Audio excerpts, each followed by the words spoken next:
माझे नाव आकांक्षा हनुमान सुरवसे. शाळेचे नाव कस्तुरबा गांधी बालिका विद्यालय माना. प्रयोगाचे नाव द्रवाचा दाब. प्रयोगाचं साहित्य 2 बॉटल, स्ट्रे आणि पाणी, कुंकू.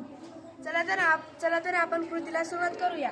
सर्वप्रथम आपण 2 बॉटल घेतलेले आहेत. एका बॉटलला आपण 3 बाजूंनी छिद्र पाडलेलं आहे. त्यामध्ये आपण लाल रंगाचं पाणी टाकलेलं आहे व बाटलीला वरून टोपण लावलेलं आहे. व दुसऱ्या बाटलीमध्ये आपण एका रेषेमध्ये 3 छिद्र पाडलेले आहेत व बॉटलला टोपण लावून घेतलेलं आहे. तर आपण या बॉटलचं टोपण काढून पाहूया.